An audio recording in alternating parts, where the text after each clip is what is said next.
주여 주시다.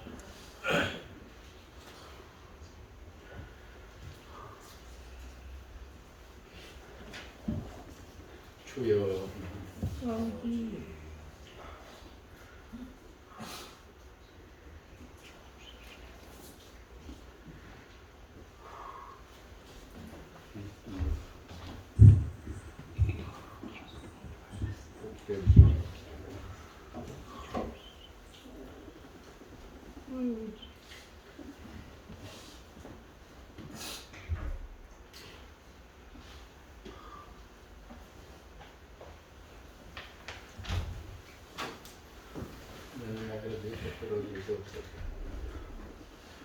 하나님의 주여. 아들로서 이 땅에 오셔서 많은 이적과 선한 일을 행하시고 또한 복음을 이 온 세상에 전파하시며 말씀을 가르치시고 많은 은혜를 베푸시는 가운데 죄인들의 손에 넘겨져 머리에는 가시관을 쓰시고 십자가에 달려 돌아가신 예수님을 다시 한번 생각하면서 지난 한 주간을 예수님의 고난과 고통 가운데 고난주간을 한 주간 보냈습니다. 하나님 아버지, 돌아가신 지 3일 만에 다시 한번 주님께서는 부활하셔서 이 부활의 기쁨을 사랑하는 대왕의 온 성도님들과 함께 다 같이 기쁨의 예배를 드릴 수 있도록 은혜 베풀어 주심을 감사하게 됩니다. 우리 주님의 부활은 이 세상을 구원하시고 저희 믿는 자들에게는 영원한 생명을 주시고 많은 축복을 주시고자 다시 부활하신 줄로 믿습니다. 저희는 주님의 부활을 믿으며 정말 믿음으로 이 세상에서 살아가고 있습니다. 우리 사랑하는 대원의 온 성도님들이 이 부활의 기쁨을 다시 한번 생각하면서 이 시간 예배에 참여해서 주님 앞에 간절히 예배드리오니 이 예배를 주님 기쁨으로 받아주시기를 주여 간절히 바라옵나이다. 하나님 아버지, 우리가 주님의 자녀로 택함받아서 주님께서는 저희들의 생활을 책임져 주시고 항상 저희들과 함께 생활하시면서 믿음을 주시고 믿음 안에서 우리가 신앙의 대장부가 되어서 늘 믿음으로 승리할 수 있도록 은혜를 베풀어 주시니 주여 감사함을 드립니다.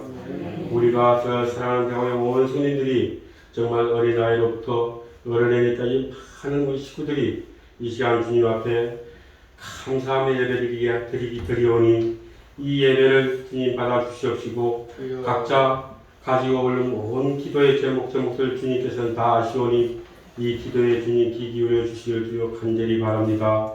정말 모든 자에게 필요한 기도가 정말 총명을 원하는 기도가 있을 줄도 믿고 또한 기회와 능력을 원하는 자도 있을 것이며 정말 감사와 영광 가운데 주의 자녀를 위해서 또한 가정의 행복을 위해서 건강을 위해서 이런 기도의 제목들을 다 가지고 올라 이 시간 주님 앞에 기도하는 줄로 믿습니다. 하나님 아버지, 이 기도가 정말 주님 전에 상달되어서 우리 모든 식구들은 기도 응답받는 이 시간 되게 하여 주시옵소서. 하나님 아버지, 우리가 사랑하는 주님이 정말 이 부활하신 것을 진심으로 기뻐하면서 이 시간 이 예배에 참여하였습니다. 주님의 부활을 다시 한번 기뻐하는 온 식구들 위해 주님 큰 영광 돌릴 수 있는 이 시간 되게 하여 주시옵소서. 하나님 아버지, 이 시간도 기이한 목사님 다니엘 세워주셨습니다. 말씀을 들고 세워주셨습니다. 이 말씀을 주실 때 저희들은 이 말씀을 들음으로써 더욱더 믿음이 성장하게 하여 주시옵시고 이 믿음 안에서 우리가 영의 양식을 찾아서 귀한 복음이 귀한 말씀이 저희들 마음밭에 떨어져서 이 말씀을 붙들고 한 주간 정말 믿음 안에서 성장해 살아갈 수 있는 그런 귀한 말씀이 저희들 마음밭에 떨어지게 하여 주시옵소서. 항상 기도하며 말씀을 준비하시는 우리 목사님 강건함을 허락하여 주시옵시고, 우리 목사님 가정 위에도 정말 평안이 넘치는 그런 귀한 가정으로 복된 가정으로 주님 지켜 주시옵소서. 하나님 아버지, 또한 사랑하는 우리 온 성도들의 가정마다 원하는 축복을 주님께서 마음껏 허락하여 주시기를 원합니다. 하나님 아버지, 오늘 또 이 예배를 위해서 정말 이 예배를 우리가 편안하게 드릴 수 있도록 늘 사랑으로 애쓰며 봉사하는 귀한 손길들이 항상 있습니다. 이 손길들 주님께서는 다 아시오매 이 손길들이 정말 복되고 아름다운 손길이 될 수 있도록 저들의 손길을 주님 축복하여 주시옵소서. 오늘도 이 예배 위에 주님이 함께하여 주실 줄로 믿습니다. 모든 영광을 주님 앞에 올려드리오니 주님 영광 홀로 받아 주시옵소서. 오늘도 주님 함께하시는 귀한 시간 될 줄로 믿사옵고 거룩하신 예수님의 이름으로 기도드리옵나이다. 아멘.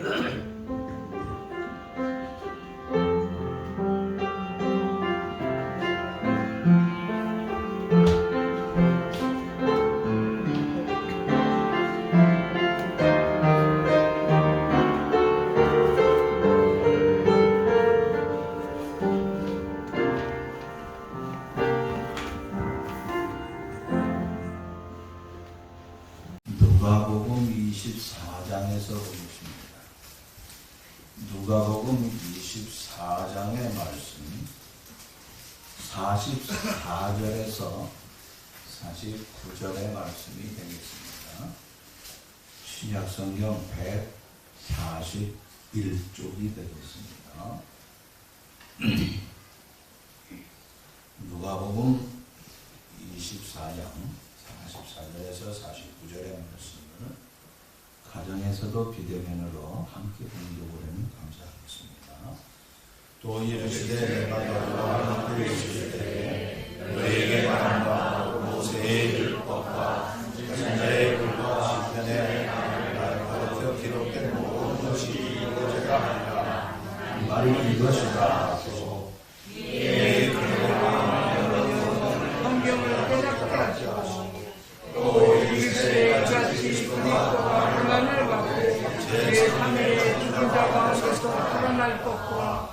또 그의 이름으로 죄의 사함을 받는 회개가 예루살렘에서 시작하여 모든 민족에게 전파될 것이라 부족되었으니 너희는 누구의 증인이라. 그러나 내가 내 아버지께서 약속하신 것을 너희에게 보내리니 너희는 위로부터 능력을 입혀질 때까지 이 성에 머무라 하시니라. 아멘. 감사합니다.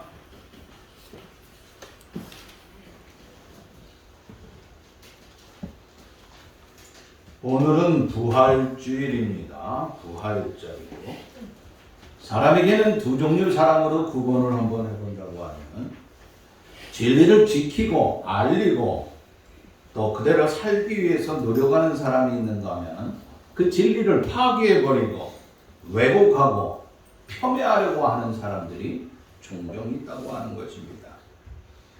진리를 전하고 지킨다고 하는 것, 끊임없는 노력이 필요합니다. 또한 진리를 부인하고 흔드는 것, 거짓말하는 것들도 여간 재주는 아니라고 보아집니다. 우리는 2000년 역사 속에서 이 2000년 역사 속에서 부활의 기쁨을 전하고 또 그것을 지키고 믿음으로 말미암아 그것을 지금까지 간직해 왔지만은 반면에 그것을 부인하고 그것이 거짓되다고 하면서 외치는 거짓된 자들도 종종 지구상에는 나타났다고 하는 것입니다. 또다시 두 종류의 사람을 얘기한다고 하면 차를 닦는 데 비교한다고 하면 어떤 사람들은 물러서 차를 잘 닦습니다. 그리고 왁스도 매깁니다. 그리고 뚜껑을 열어가지고 엔진도 청소를 하고 또 뿐만 아니라 이것저것을 잘 점검을 하는 사람이 있는가 하면은 어떤 사람들은 송곳을 들고 다니면서 쓸데없이 자동차를 빵꾸를 냅니다. 어떤 사람은 쓱 긁고 다니기도 해요.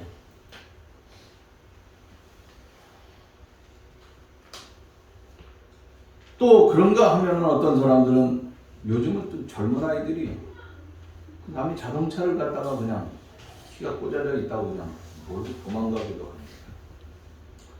우리가 어떤 사람이 돼야 되겠습니까? 세상에는 좋은 말을 하고 좋은 일을 생각하고 또 좋은 일을 하는 사람을 좋은 사람이라고 느낍니다. 그런데 그보다 더 좋은 사람이 있습니다. 그보다 더 좋은 사람이 누굴까요?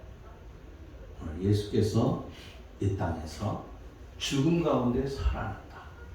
이 부활의 기쁨을 전하고 사랑하고 외치고 있는 것이야말로 참으로 더 아름답고 좋은 사람이라고 하는 것입니다. 우리는 오늘 누가복음 24장을 보았지만 공관복음, 이 마태, 마가, 누가, 요한 이 공관복음 전체를 통하여서 오늘 부활의 확실성과 부활의 증인을 우리가 한번 만나보면서 우리도 이 땅에서 부활의 증인의 역할을 잘 감당할 수 있는 귀한 주의 일꾼이 될 수 있기를 바라는 것입니다. 먼저 부활의 증인들을 한번 생각해 보겠습니다. 첫째는 천사가 부활을 증언하고 있습니다. 마태복음 28장 6절 말씀 보면은 부활절 아침 이른 시간에 무덤에 찾아갔던 여인들이 있습니다. 그런데 거기에서 이런 말씀을 듣게 됩니다. 그가 여기 계시지 아니하는데 그 말씀하신 대로 살아나셨느니라. 와서 그 누우셨던 것을 보라 하면서 그들에게 보여줬다고 하는 것입니다. 마가복음 16장 5절에서 6절 말씀 보니까 흰옷 입은 한 청년이 무덤 우편에 서 있었습니다. 그때 여자들이 왔습니다. 놀라지 말라, 너희가 십자가에 못 박힌 나사렛 예수를 찾는구나. 그가 살아나셨고 여기 계시지 아니한다. 보라, 그 누우셨던 곳을 보라 하고 말씀했습니다. 흰옷 입은 청년은 누구겠습니까? 천사라고 하는 것입니다. 오늘 누가복음 24장에 있어서 4절 말씀 보면은 여기 무슨 말씀이 있느냐? 이로 인하여 근심할 때에 문득 찬란한 옷을 입은 두 사람이 곁에 섰는지라 그랬습니다. 찬란한 옷을 입은 사람이 곁에 섰다고 그랬습니다. 찬란한 옷을 입은 사람이 누구겠습니까? 천사라고 하는 것입니다. 역시 이 천사가 뭐라고 얘기하느냐? 어찌하여 살아있는 자를 죽은 자 가운데서 찾느냐? 여기 계시지 아니하고 살아나셨느니라 하고 말씀을 하고 있습니다. 여기 계시지 않다고 하는 말씀에 우리는 주목해야 된다고 하는 것입니다. 천사들의 공통된 말씀이 뭐냐? 여기 계시지 아니한다. 여기라고 하는 건 뭡니까? 죽어서 무덤에 있다고 하는 것이에요. 그런데 무덤에 있지 아니하고 살아나셨다고 하는 것입니다. 자, 이와 같이 천사들은 그들이 본 그대로 주에 대해서 증언하고 있다고 하는 것입니다. 그러나 사탄은 어떻습니까? 남을 속입니다. 거짓말을 조장합니다. 와해를 하고 공작을 일삼는 것이 바로 이 사탄의 짓거리라고 하는 것입니다. 오늘도 사탄은 계속해서 예수 그리스도가 죽은 가운데서 부활한 것을 부인하고 있다고 하는 것입니다. 그러나 천사는 거짓말하지 않아요. 사람을 속이지도 않아요.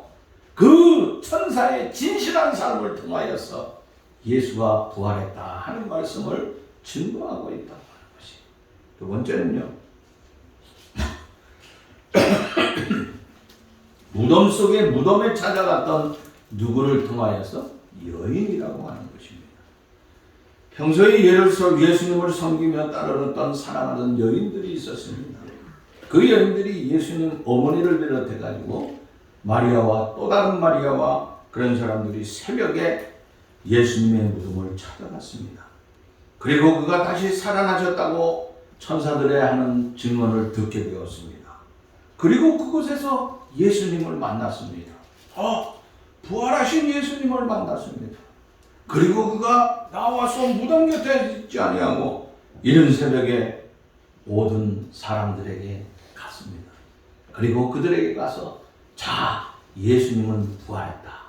제자들에게 전했습니다. 그래서 제자들이 그 소식을 듣고 주님 앞으로 이 무덤으로 오게 되는 것이죠.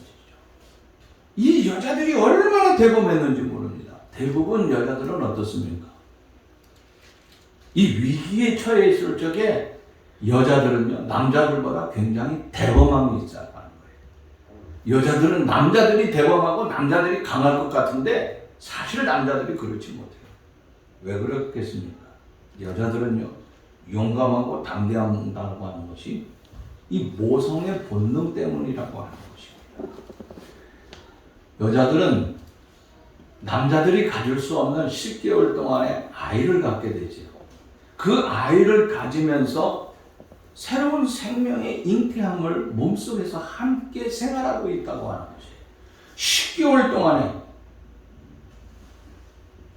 내 속에서 태어나는 이 아이가 나와 함께 자란다고 하는 거, 자기의 생명을 걸고 이 태아를 갖다가 지키기 위해서 노력을 합니다. 그러다가 보면은 본의 아니게 무슨 심한 경우는 음식을 먹지도 못하고 조그만 냄새만 나도 그냥 헛구역질을 하고 난리를 나게 됩니다. 그러면서 이것을 저 10개월 동안 몸을 간다가 마지막에 아이를 낳을 적에는 그 엄청난 고통을 당합니다. 남자들이 생각할 수 없었던 그 엄청난 고통, 그 아픔 속에서 어린아이를 생명을 만났을 적에 그때 그 아이에게 쏟는 그 사랑의 삶이라고 하는 것은 이루 말할 필요 없어요. 그래서 여자들이라고 하는 건요, 우리가 남자들이 여자를 우습게 보면 안 된다고 하는 거예요. 여자는요, 생명의 잉태와 생명을 함께 공유하는 것과 또 공존의 그것을 함께 경험했기 때문에 여자는 상당히 강하다고 하는 거예요. 그 당시 예수님의 무덤에 찾아간 여인들은요, 사실 그 당시 환경으로 볼 적에는요, 찾아갈 수가 없는 거예요. 왜 그렇습니까? 로마 군병이요, 예수님을 끝까지 쫓아다녔어요. 그리고 예수님이 그 무덤 속에 있는 것을 혹시 부활했다고 혹시 시체를 훔쳐가서 어떻게 할까봐 그것을 지키고까지 있었기 때문에 거기까지 찾아간다고 하는 것은 있을 수가 없는 일이에요. 그리고 예수님을 쫓아갔던 사람들은 다 이단자로 취급해가지고 수많은 사람들이 핍박을 가했기 때문에 그 예수님의 무덤에 찾아간다? 이건 어림없는 얘기라고 하는 거예요. 그래서 로마의 군병 때문에 찾아갈 수가 없었다고 하는 것입니다. 그뿐만이 아닙니다. 무덤이라고 하는 공포가 있습니다.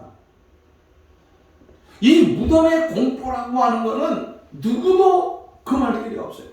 특별히 저녁이 되면은요, 무덤 사이에 다닌다고 하는 거, 이거 쉬운 일이 아니에요. 이른 새벽에, 아무도 없는 캄캄한 새벽에 가가지고 무덤을, 죽음의 그 주님 앞에 갔다고 하는 거. 거기다가 죽음의 문제, 그 예수님의 그 무덤의 죽음이라고 하는 거 잘못 갔다가는 내 죽음과 연결될 수 있기 때문에 거기 간다고 하는 것이 불가능한 거예요. 심지어 예수님의 제자들은 그 죽음이 두려워서 도망가지 않았어요. 부인까지 하지 않아요. 수많은 사람들이 예수님을 모른다고 그랬어요. 그런데 그들은 죽음을 두려워하지 않았어요. 오히려 그들은 예수님을 만난 후에 어땠습니까? 예루살렘 그 당시는요, 그 죽음의 도시나 마찬가지예요. 어둠의 도시예요. 예수님이 십자가에서 죽으신 이후에는요. 우리로 말하자면요, 계엄령 선포된 것보다 더 무서운 위기 속에 있는 도시가 예루살렘 도시였다고 하는 거예요. 그런데 그 여인들은 어땠습니까? 천사를 만나고 예수님을 만난 후에 예루살렘에 내려갔습니다. 얼마나 공포 속에 있다는지 몰라요. 그러나 공포가 두렵지 않습니다. 그는 외쳤습니다. 예수는 부활했다. 예수님은 부활했다고 하는 삶을 증거했다고 하는 것입니다. 세 번째는요, 제자들이라고 하는 것입니다. 우리가 공간복음에 보면요, 마태, 마가, 누가, 요한에 보면은 예수님 부활했다. 근데 예수님 부활했다고 하는 증거, 이 증언한다고 하는 건요, 사실 모험이에요, 모험. 자기 생명을 건 거예요, 그 당시는. 왜? 예수 믿는다고 하면은요, 그 당시는 집을 빼앗는 것이 문제가 아니라 그 삶의 모든 것을 완전히 막아버리는 거예요. 그를 갖다가 죽이기도 하였습니다. 심지어 저녁에 불을 대신해가지고 예수 믿는 사람을 놓고 거기다가 횃불로 사용했다시피 했다. 그런데 예수님의 제자들이 이것을 증언했다고 하는 것입니다. 베드로가 증언하는데 사도행전 2장 32절 말씀 보니까 이에 예수가 살아나신지라 우리가 다 일의 증인이다 하고 말씀했습니다. 사도행전 3장 18절 말씀 보니까 생명의 주가 죽었다. 너희들이 생명의 주를 죽였다. 그러나 하나님이 죽은 자 가운데서 살리셨으니 우리는 이 일의 증인이라고 하면서 그들은 외쳤다고 하는 것입니다. 우리가 베드로서를 보면 베드로서는 뭡니까? 소망의 선, 소망에 대한 말씀이에요. 왜 소망에 대한 말씀을 베드로가 이것을 전했을까요? 베드로가 전한 것은 소망이 있다고 하는 것은 다른 게 아닙니다. 예수님께서 죽은 자 가운데서 부활하셨기 때문에 그 부활로 말미암아 우리도 거듭나서 부활하게 될 것이기 때문에 여러분들은 소망을 가지고 이 땅에서 힘차게 살아야 된다고 하는 것입니다.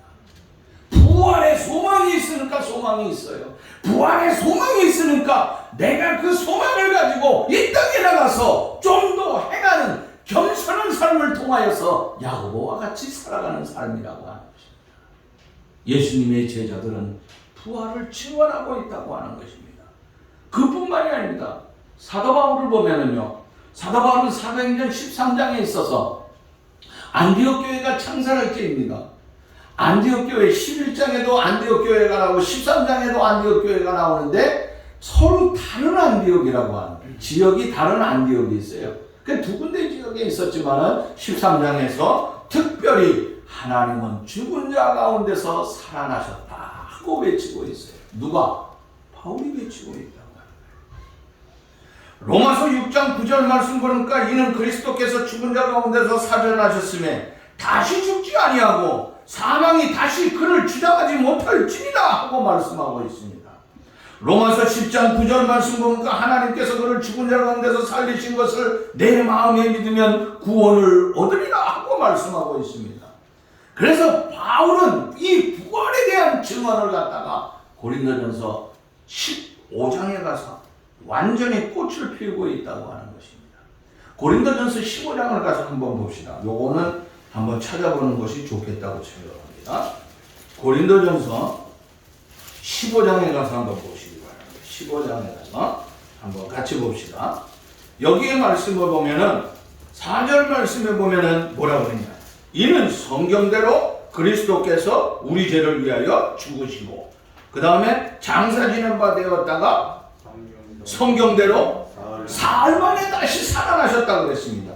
사흘 만에 다시 4절 말씀에 살아나셨다 그랬는데 5절에 대바에게 보이시고 그 위에 12제자에게 보이시고 그 다음에 7절에 가서 보면은 야고보에게 보이시고 8절 말씀에 보면은 맨 나중에 만삭되지 못한 남자 같은 내게도 보이셨느니라. 이게 누굽니까? 만삭되지도 못한 자가 누구예요? 사도 바울을 얘기하는 거예요. 나 같은 사람에게도 보이셨다고 하는 거예요.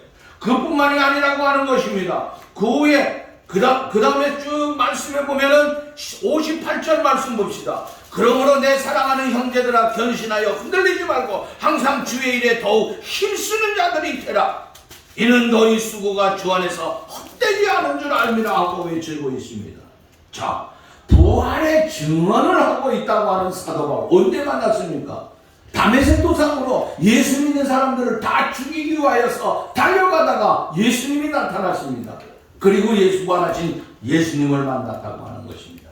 그 예수님을 만난 후에 그의 삶이 완전히 변해버렸다고 하는 것입니다. 베드로나 바울이 증언했습니다. 그들의 증언이 누구를 통하여서 배운 것입니까? 천사들을 통하여서 배웠어요? 아니라고 하는 거예요. 저들이 직접 체험했다고 하는 것이에요. 직접 만났다고 하는 거예요. 내가 예수님을 모셨고, 내가 예수님과 함께했고, 내가 예수님과 함께하면서 십자가에 올라가는 것도 보았고, 죽는 것도 보았고, 무덤 속에 들어가는 것도 보았는데 틀림없이 살아난 것을 내가 보았다고 하는 것입니다. 그래서 나는 증거하지 아니할 수 없다고 하는 것입니다. 직접 만난 산 증인의 증거라고 하는 것입니다. 그러면 우리는 어떻게 해야 되겠느냐 하는 거예요. 오늘 이렇게 제자들이 증언을 하고 있을 적에 예수님은 우리들이 어떻게 하기 전에서 예수님 자신의 증언을 한번 생각해 봅시다. 마태복음 28장 10절 말씀 보니까 무서워하지 말라. 가서 네 형제들에게 갈릴리로 가라. 거기서 나를 보리라 하고 말씀하. 예수님이 부활하면서 내가 부활했다, 내가 곧 갈릴리로 간다 하고 말씀을 하고 있어요. 누가복음 24장 13절 말씀 보면은 엠마오로 날아가는 예수님의 제자들이 있었어요. 그런데 거기에 모인 사람들에게 예수님이 자신의 모습을 보여주면서 손과 그 옆구리의 창자국과 발과 모든 것을 보여줬다고 하는 거예요. 이것을 보여주고 증언했습니다. 24장 26절 말씀 보니까 그리스도가 이 고난을 받고 자기의 영광을 위해 들어갈 것이 아니냐 하고 말씀을 하고 있습니다. 어찌하여 두려워야 하느냐, 어찌하여 마음에 의심하느냐 하면서 손과 발의 모든 것을 보여주면서 예수님 자신이 증언하고 있다고 하는 것입니다. 예수님 자신이 내가 부활했다는, 그래서 예수님의 부활의 모습은 뭡니까? 영이라고 하는 것은 이 육체가 없지만 예수님께서는 육체의 모든 것을 확실하게 보여주셨다고 하는 거예요. 그래서 예수님 자신이 부활했다고 하는 것을 확실하게 증언하고 있다고 하는 것입니다. 도마에게 우리가 알다시피 그 모든 것을 보여주셨다고 하는 것이에요. 그러면서 예수님 뭐라 그랬습니까? 요한복음 11장 25절 말씀 보니까 주님은 나는 부활이요 생명이니 나를 믿는 자는 죽어도 살겠고 무릇 살아서 나를 믿는 자는 영원히 죽지 아니하니 내가 이것을 믿느냐 하고 말씀하고 있어요. 예수님이 부활했습니다. 예수님의 생명은 불변의 진리라고 하는 것입니다. 중요한 것은 내가 이것을 믿느냐 안 믿느냐 하는 것이에요. 저와 여러분들이 믿지 아니하면 전혀 상관이 없어요. 그러나 우리가 예수 그리스도를 믿으면 우리도 예수님과 같이 영원한 부활을 누릴 것이고 영원한 생명을 영원히 소유하게 될 줄로 믿습니다. 그러므로 우리는 어떻게 해야 됩니까? 오늘 본문에 다시 한번 누가복음으로 넘어가겠습니다. 누가복음으로 다시 한번 넘어가서 누가복음 24장의 말씀을 다시 한번 넘어가겠습니다. 본문에 보면은 48절의 말씀을 봅시다. 48절의 말씀을 보면은 이런 말씀이 있습니다. 시작. 너희는 이 모든 일의 증인이라. 우리는 이 일의 증인의 역할을 해야 된다고 하는 거예요. 저와 여러분들이 해야 될 것이 다른 게 아니에요. 증인이 마태복음 28장 19절 말씀 보면 그러므로 너희는 가서 모든 족속으로 제자를 삼 아버지와 아들과 성령의 이름으로 세례를 주고 내가 너희에게 분부한 모든 것을 가르쳐 지키게 하라. 볼지어다 내가 세상 끝날까지 너희와 항상 함께 있으리라고 했습니다. 우리는 주님의 부활을 증거해야 된다고 하는 것입니다. 마가복음 16장 15절 말씀 보니까 너희는 온 천하에 다니며 만민에게 복음을 전파하라고 그랬습니다. 요한복음 20장 21절 말씀 보니까 아버지께서 나를 보내신 것 같이 나도 너희를 보내노라 하고 말씀하고 있다고 하는 것이에요. 사도행전 1장 8절 말씀 보니까 오직 성령이 너희에게 임하시면 너희가 권능을 받고 예루살렘과 온 유다와 사마리아와 땅끝까지 이르러 내 증인이 되리라 하고 말씀하고 있다고 하는 것입니다. 이 모든 말씀 뭡니까? 부활의 증인의 역할을 오늘 저와 여러분들이 해야 된다고 하는 것입니다. 증인이라고 하는 것이 뭡니까? 보고 들은 것을 전하는 거예요. 그대로 얘기하는 거예요. 위증해서는 안 된다고 하는 것입니다. 저와 여러분들이 이 땅에서 해야 될 것, 이것을 증거하는 삶이라고 하는 것입니다. 그러나 그 당시 증거할 적에 이것이 확실하기 때문에 내가 증거하지 아니할 수 없어서 증거했습니다. 그런데 어떻습니까? 스데반은 그 예수님이 부활했다고 하는 증거하는 그 삶을 통하여서 돌에 맞아서 그만 비참하게 순교를 당했습니다. 그뿐만 아니라 예수님의 제자였던 이 베드로는 가만히 있을 수가 없어요. 성령이 충만해서 내가 본 예수 그리스도를 증거해야 되겠다. 예수님은 나를 위해서, 여러분들을 구원하기 위해서 십자가에서 죽으셨다가 우리에게 생명을 주시기 위하여서 부활했다. 이 부활을 외치다가 그가 붙들렸습니다. 결국 예수님과 같이 십자가에서 죽었지만 십자가에서 내가 어떻게 예수님과 같이 죽을 수 있겠느냐. 그래서 거꾸로 매달려서 죽은 거 아니겠습니까? 그뿐만이 아닙니다. 그 외에 많은 사람들이 이 부활의 복음을 증거하다가 그들이 순교를 당했다고 하는 것입니다. 그 순교 위에 세워진 것이 뭡니까? 바로 대한민국에 있는, 방화동에 있는 대광교회가 세워진 거예요. 부활의 순교의 삶을 통하여서 이 신앙을 지키며 나아가다가 오늘 세워진 게 교회라고 하는 것이에요. 그러면 교회는 어떻게 됩니까? 교회는 이 신앙을 지켜야 된다고 하는 것입니다. 아니, 이 신앙을 증거해야 된다고 하는 것입니다. 진실로 진실로 내가 너희에게 이르노니, 우리가 이 말씀을 하나님을 통하여서 들었다고 하면 이 말씀을 증거하는 삶이 필요하다고 하는 것이에요. 저와 여러분들이 이 땅에 살아가면서 부활의 기쁨을 나만 간직해서는 안 된다. 나만 만끽해서는 안 된다고 하는 거예요. 이 복음을 들고 우리도 세상의 많은 사람들에게 이 복음을 증거하여 하나님의 영광을 드러내고, 또한 이 복음을 증거함으로 말미암아 온 인류를 구원하는데 큰 역할을 함께 감당할 수 있는 대광의 아름다운 가족들이 될 수 있기를 간절히 바랍니다. 하나님 감사합니다. 오늘도 순교의 삶으로 이 복음을 증거하지 않으면 안 되는 입장에 있습니다. 주님, 우리와 함께하여 주시고 우리 가운데 죽음 가운데 끝나는 것이 아니라 죽음 속에서 부활하신 예수 그리스도의 그 아름다운 생명의 삶을 우리가 바르게 붙잡고 예수님과 함께 부활의 삶을 온 세상에 증거할 수 있는 사랑하는 우리 대광의 모든 가족들 되게 하여 주옵소서. 예수님의 이름으로 기도하옵나이다. 아멘.